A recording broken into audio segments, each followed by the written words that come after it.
चौधरी और सुमित अंतिल ने दुबई में आयोजित पैरा एथलेटिक चैंपियनशिप में स्वर्ण और रजत पदक जीता। उन्होंने ये पुरस्कार किस खेल के लिए जीता? देखिए दोस्तों, मैं ये ऊपर भी करवाया था कि आपसे ये पूछा जा सकता है कि संदीप चौधरी का संबंध किस खेल से है, तो भाला फेंक में जीता था दोस्तों, दुबई में आयोजित हुई थी। अब सुमित अंतिल भी याद रखना है आपको, सुमित अंतिल का संबंध किस खेल से है? भाला फेंक से है।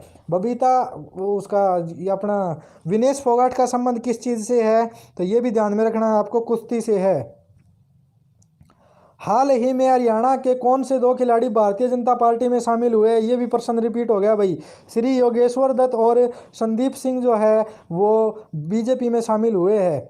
हरियाणा का पहला राष्ट्रीय समाचार पत्र कौन सा था? तो हरियाणा का जो प्रथम राष्ट्रीय समाचार पत्र था वो था दोस्तों हरिभूमि। कौन सा था? हरिभूमि। राजाराम शास्त्री ने हरियाणवी भाषा में कौन सा उपन्यास लिखा? झाड़ू फ्री। ये हरियाणवी भाषा में लिखा गया प्रथम उपन्यास था, ध्यान रखना भाई। हरियाणवी भाषा में लिखा गया प्रथम उपन्यास कौन सा था? झाड़ू फ्री। किस भाषा में? हरियाणवी भाषा में। किसने लिखा था? राजाराम शास्त्री ने। सारे फैक्ट याद रखने हैं। उसके बाद है दोस्तों हमारा बेड़ियों के ढंग किसके द्वारा लिखा गया? तो बेड़ियों के ढंग जो पुस्तक थी दोस्तों वो लिखी थी उदय भानु हंस ने। मोस्ट इंपॉर्टेंट प्रश्न है भाई, याद रखना है। निम्नलिखित नाटकों में से हर्षवर्धन के द्वारा कौन सा नहीं लिखा गया? देखिए ये चौथी बार रिपीट हुआ है। रत्नावली, प्रियदर्शिका और नागानंद मैंने बताया था हर्षवर्धन ने लिखा था, लेकिन हर्षचरित जो है वो बाण भट्ट के द्वारा लिखी गई पुस्तक थी। साहिबी नदी का उद्गम निम्नलिखित में से किस जिले से होता है? तो साहिबी नदी का जो उद्गम होता है दोस्तों वो मेवात जिले से होता है, जिसका कि अब नया नाम नूह कर दिया गया है। तो नूह आपको ध्यान रखना है। निम्नलिखित में से क्या हरियाणा के दक्षिण पश्चिम में स्थित है? तो हरियाणा के दक्षिण पश्चिम में क्या स्थित है दोस्तों? अर्ध रेगिस्तान रेतीला मैदान, ये भिवानी लोहारू वाला क्षेत्र। हरियाणा के किस जिले में सबसे बड़ा वन क्षेत्र है? सबसे बड़ा वन क्षेत्र है पंचकुला के अंदर। अनंगपुर बांध हरियाणा के किस जिले में स्थित है? मोस्ट इंपोर्टेंट प्रश्न है। फरीदाबाद के अंदर स्थित है अनंगपुर बांध।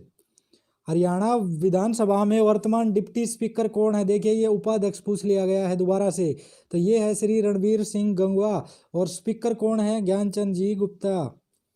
पंचायत समिति हरियाणा में पंचायती राज की कौन सी श्रेणी है? दूसरी श्रेणी है दोस्तों। ये पर्सन एज इट इज जो है वो ग्राम सचिव के पेपर में पूछा जा चुका है, आप पेपर उठाकर देख सकते हैं। हमने पढ़ा था पहली समिति कौन सी थी?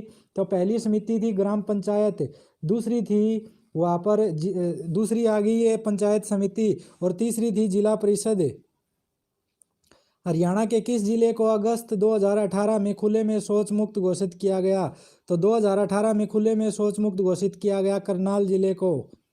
हरियाणा की दो मुख्य फसलें प्रकार की है, रबी और खरीफ।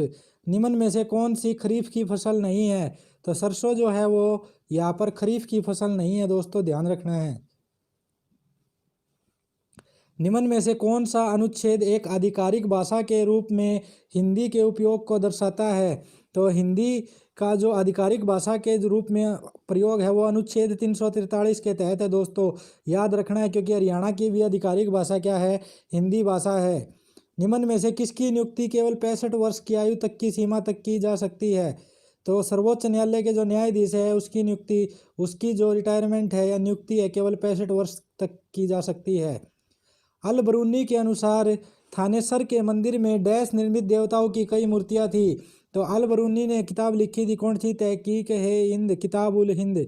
तो उसके अनुसार थानेसर के मंदिर में पित्तल के निर्मित देवताओं की कई मूर्तियां थी। पित्तल जरूर ध्यान रखना भाई, बहुत ज़्यादा इंपॉर्टेंट प्रश्न है। इंदिरा गांधी विश्वविद्यालय हरियाणा में डैश में स्थित है? बहुत ही ज़्यादा इंपॉर्टेंट प्रश्न है। इंदिरा गांधी विश्वविद्यालय है वो हरियाणा के रेवाड़ी में स्थित है। कहाँ पर? रेवाड़ी में।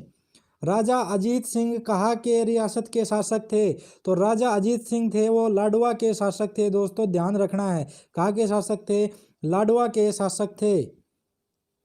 16 जनवरी 2019 को हरियाणा के मुख्यमंत्री ने छात्रों के लिए डैश पुरस्कार की घोषणा की है। तो 16 जनवरी 2019 को लेटेस्ट प्रश्न है भाई, शौर्य पुरस्कार की घोषणा की है। किसके लिए? छात्रों के लिए। डैश ने 18वें एशियाई खेलों के 2018 में 810 मीटर में स्वर्ण पदक जीता।